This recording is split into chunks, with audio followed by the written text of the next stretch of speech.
Jadi ada sebuah doa Nabi dalam sebuah riwayat hadis, mengapa Rasulullah mengatakan bahwa saya itu miskin gitu kan. Padahal Rasulullah itu kan sudah dinyatakan makhluk yang tidak kekurangan apa-apa. Minta aja pasti dikasih, nggak minta juga dikasih. Tapi Rasulullah tidak. Maka sesungguhnya di balik itu ada makna tersirat, Rasulullah sesungguhnya kaya gitu. Tapi dia selalu rendah diri, kemudian dia tundukkan diri. Ini sebagai pembelajaran bagi kita umatnya, bahwa kita tuh jangan memiliki sesuatu yang berlebihan. Saya kira begitu ya. Ya gue jawabannya kayak banget milih sing ndi ngono ya. Kayak banget dari filosofi, dari dialektika, dari logika semua bisa, dari nas-nas juga bisa. Jadi gini loh Mas. Ini jawaban pribadi ya. Saya itu, andaikan saya kaya, saya akan hidup secara miskin. Saya. Dan sampai hari ini saya hidup secara miskin. Saya tidak tahu saya kaya apa tidak. Tapi saya hidup secara miskin. Makan saya cuman seperti itu. Tempat tidur saya seperti itu. Saya masih cuci sendiri. Saya masih korah-korah di dapur. Saya tidak punya pembantu. Saya nyetir sendiri. Gitu ya Mas ya. Kecuali jarak jauh mereka tidak tega sama saya. Jadi saya hidup secara miskin. Itu satu ya. Andaikan saya kaya, tidak akan saya pakai kekayaan untuk menghidupi saya. Karena saya pribadi memilih untuk hidup secara miskin. Biasa saja. Sampai hari ini. Ya Mas ya. Dan saya tidak pernah meningkat loh budaya saya. Kita ngono iku. Ya tempe, wis kuakui lah. Gitu ya. Dan saya masih hidup seperti di pesantren dulu kok, sampai hari ini. Tidur di kasur tuh malah nggak enak. Saya bisa kok tidur di kursi bangku sekolah tuh gini guys. Sampai pagi tidak ada masalah saya. Saya tidur dalam posisi apapun tidak ada masalah, karena tidur bagi saya adalah peningkatan kekuatan sel-sel saya. Semakin saya tidur enak, semakin lemah sel saya. Semakin saya tidur tersiksa, semakin memberontak sel saya sehingga menjadi lebih tangguh. Ngono dia aku. Kalau nggak percaya nanti malam kamu tidurnya gini sampai pagi. Iya. Jadi saya nomor 2 Mas, saya itu berpendapat miskin itu baik. Yang tidak boleh itu fakir. Kalau fakir harus ditolong. Tapi kalau miskin itu baik. Saya loh Mas, kaya itu bahaya. Kadal fakru ayyakuna kufron. Al fakru di situ tidak harus kemiskinan harta. Orang yang mempertahankan kekayaan berarti dia jiwanya miskin. Orang yang masih mencari kekayaan berarti dia bukan orang kaya. Kalau orang kaya dia tidak mencari kekayaan. Orang yang mencari kekayaan pasti orang miskin, kan begitu. Sama dengan Anda hidup di dunia kok menumpuk dunia, goblok. Oh sudah di dunia kok mencari dunia. Kalau di dunia itu mencari akhirat. Gimana sih Anda ini? Wes dek kali kok. Ini kali ini. Loh sekali kok.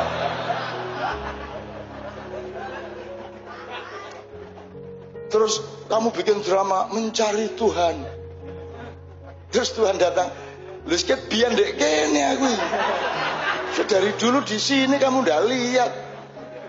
Sampai ada ngomong wali tadi ya, ada seorang waliullah di daerah di tempat saya di Mojoagung. Dia tidur telentang di tengah jalan raya, jalan lintas Jakarta Surabaya, telentang. Terus dia nangis, wow, kayak bayi. Dia sudah tua waktu itu, sudah 70-an. Tapi dia tidur kayak bayi, terus nangis kayak bayi.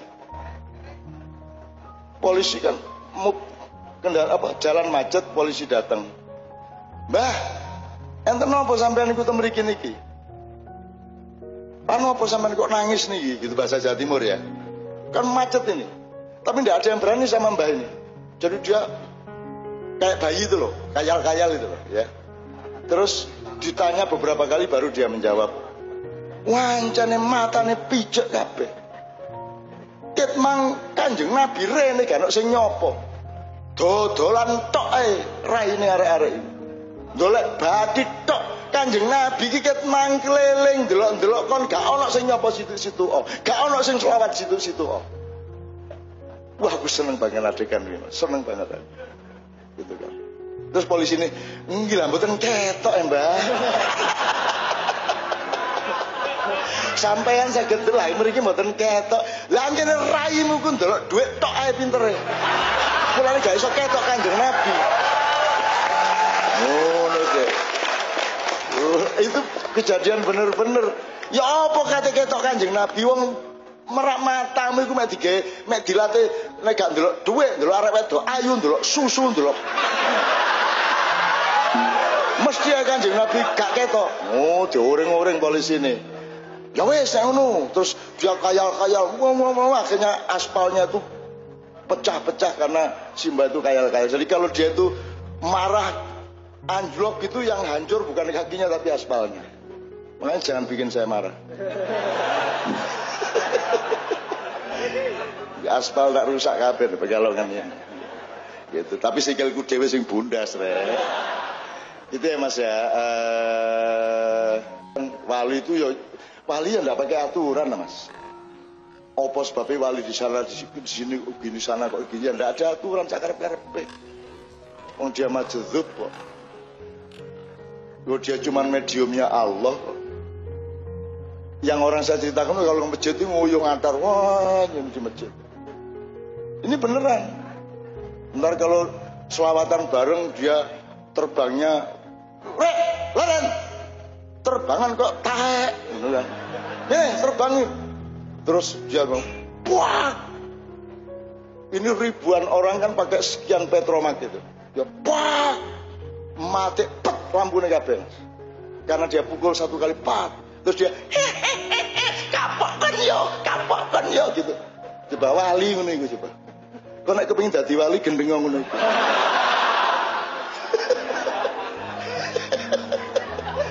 Wali kok ditakokno. Wali itu ana wong nagih utang lesu. Jangan main-main kalau sama Tuhan. Kalau kalian nagih utang Tuhan kan gini. Ada seorang wali dibikinin masjid oleh pemuda di kampung. Terus dia sholat di situ tiap hari, dia mimpin. Ternyata ada Cina-Cina datang dari kota, ternyata masjidnya masih banyak utang.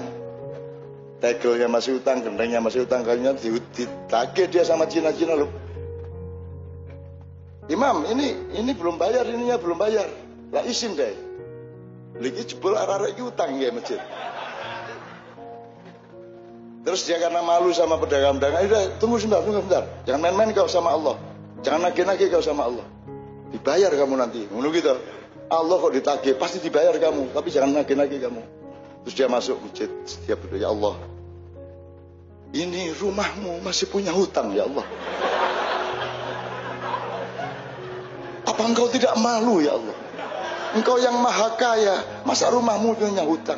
Aku yang hanya penjaga saja malu, masa engkau tidak malu? Bayar hutangmu ya Allah, bayar. Wani kowe ndonga kaya ngono. Wani kowe. Kowe ning wali sing wani ngono kowe. Dia belum selesai berdoa, ada mobil datang, weng. Terus dia hentikan doanya, dia keluar, orangnya di mobil yang baru tadi turun. Imam, bagaimana bikin masjid tidak bilang-bilang kita? Kita kan juga pengen menyumbang, kita juga pengen berkah, kita juga pengen jariah. Masa tidak minta kita? Kita kan juga pengen. Jadi ada orang lain yang tidak dimintai sumbangan, marah. Terus si imam, si wali bilang, ya sudah tuh bayar Cina-Cina itu, bayar Cina-Cina. Lu asik dah mas, ngono kuwi. Makanya Anda sama dunia itu jangan terlalu mentoyong gitu. Sudahlah, asiklah sama Allah. Semua syariat itu dasarnya asal usulnya adalah cintamu kepada Allah dan cinta Allah kepadamu. In kuntum tuhibbunallaha fattabi'uni yuhibbukumullah, kan begitu. Jadi semua ini asal usulnya Allah mengatakan kepada Muhammad, wahai Muhammad, katakan kepada mereka, kalau memang mereka mencintai aku, cinta loh mas, bukan ketaatan, bukan komitmen, cinta. Kalau mereka memang mencintai aku, ikutlah Muhammad, kan begitu. Jadi kita ini ikut Muhammad karena cinta kepada Allah. Jadi cinta mas. Sudahlah, saya temanmu tadi yang penting cinta kepada Allah. Gitu loh mas ya. Oke. Pertanyaan Anda tadi apa? Islame nyongke Islam golek slamet ngono diterima karo Kanjeng Nabi napa mboten? Gur golek slamet wae wis pokoke men ngono. Satu-satunya yang diterima oleh Allah itu adalah Rasulullah, yang pasti diterima oleh itu Muhammad dan yang disebut Muhammad. Misalnya Abu Bakar, Umar. Lah kowe salah urip saiki. Mbok kowe biyen nang Mekah. Njur melu-melu nimbake pemijeti kan sikile Kanjeng Nabi ben kowe dijamin swargane. Kan beberapa sahabat dijamin surganya oleh Rasulullah. Jadi itu yang pasti. Selain itu, biar Imam Syafi'i, biar Buya Hamka, biar Ketua MUI, biar Imam Khomeini, biar siapa saja posisinya sama dengan kamu, belum tentu diterima. Ayo piye. Dan tidak penting itu. Bingung Diterima apa ora trima ora penting. Gitu. Ojo dadi Nabi Musa lho kowe.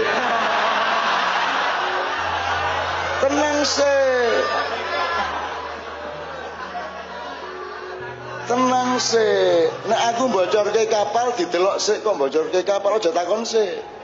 Ngono, nek aku nguntir gulune cah cilik meneng sik piye ya? Ngono, aja langsung takon.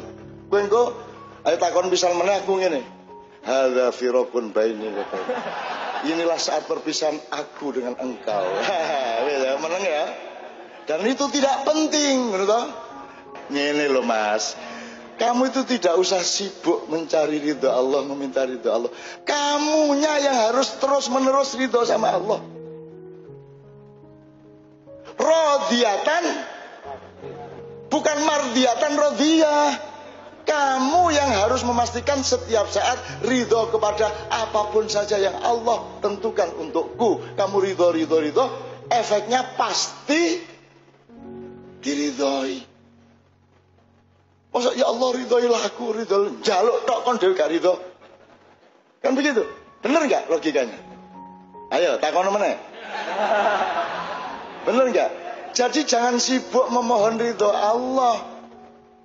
Habiskan waktumu untuk meridhoinya. Sudah pasti kalau engkau ridho Allah meridhoimu, kan begitu.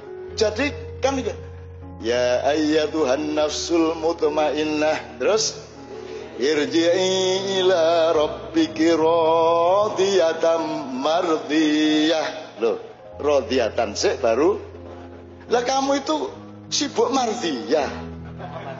Lo mardiyah wis rabi ket biyen ya.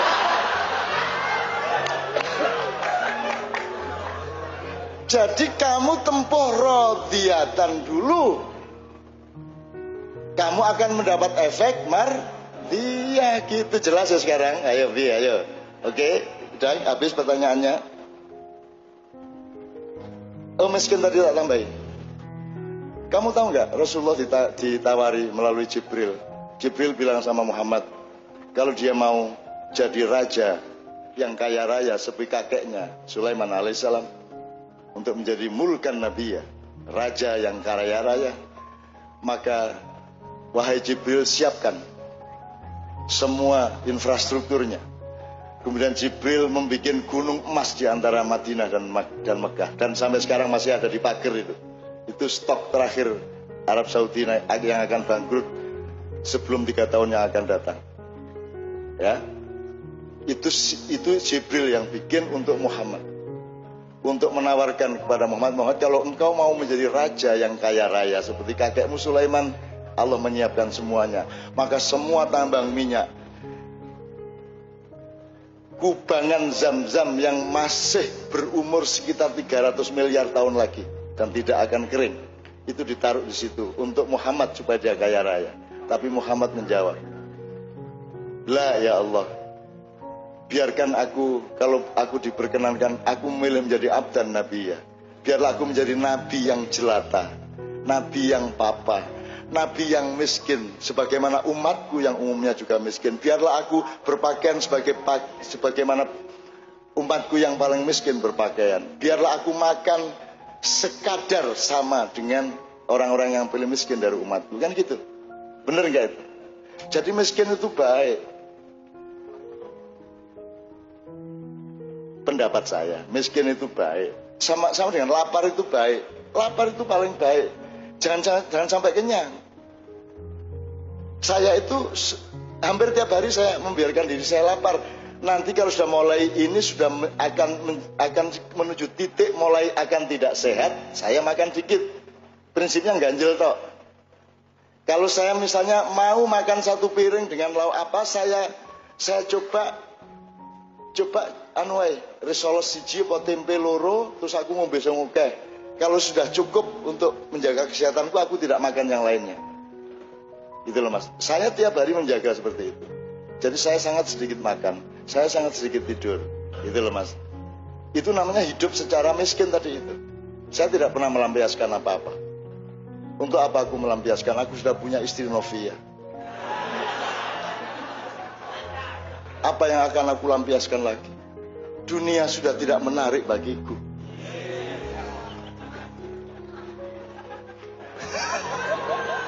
Lelah enak teman nek duluran nih Mas ya. Gitu oke. Terakhir ya. Oke, sekarang waktu tinggal sedikit. Bapak saya mau tanya, ini langsung kita akhiri atau kita kasih tenggang sedikit untuk sholawatan? Oke, aku jaluk nada nih. Tapi aku dewangi karena saya teriak-teriak agak kurang kontrol saking cintanya aku kepadamu semua.